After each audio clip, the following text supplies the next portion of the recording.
Okay, I have to ask, when you had the decision between bare feet and shoes, when you were cementing yourself into the cement, why did you go with the bare feet? Well, they actually didn't give me the barefoot option. They gave me just the shoe option, and I was just like, oh no, but wait, can I do barefoot? So Jennifer told me we can do bare feet, so there you go. I love that. They look a little monstrous. The toes look a little monstrous, but I'm sure my sons will have a field day on that. I love it. Now, what was really awesome, too, is to hear how this is such a full circle moment for you, and just hearing the stories that Jamie Lee Curtis, was saying. What was going through your mind as she was telling all these little bits and pieces about you that the rest of us don't know? Yeah, I mean, to me, I guess I realized that it's the joy part that I love about the acting, and I love getting dressed up, and I love like going out there and making a fool of myself, and that extends to my real life. Like that really is a part of my real life, and I never saw that as odd because that was kind of the way our family was.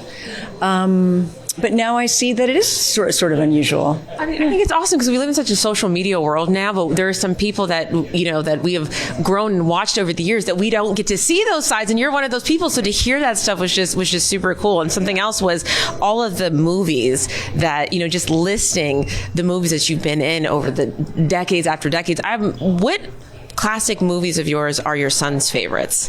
They love Bugsy Malone because that's what they saw when they were kids. They didn't really see any of my movies, so they saw Bugsy Malone, maybe Freaky Friday, but that was about it. So they love that one. And of course, Silence of the Lambs now that they're older. I get that. Yeah. I watched that way too early. So I'm sure a lot of us have watched it way too early, but still definitely a classic. Now, also, congratulations and happy 10th wedding anniversary. What are the plans now that the big day is moving? The plans. This is pretty good. We got the date, April 19th is in there in cement, so that's pretty awesome. And it's just going to be a few days of just joy, I love we were just talking about like the symbolic spaces. So the social media, which you mentioned, people live in these symbolic spaces that aren't actual real life. They're a lot about representations of real life. And in some ways, the movie business does that too, and this place kind of does that too. It's representations of people.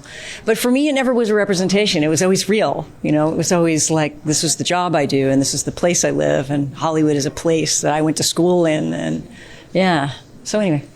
And I don't have social media, so there you go.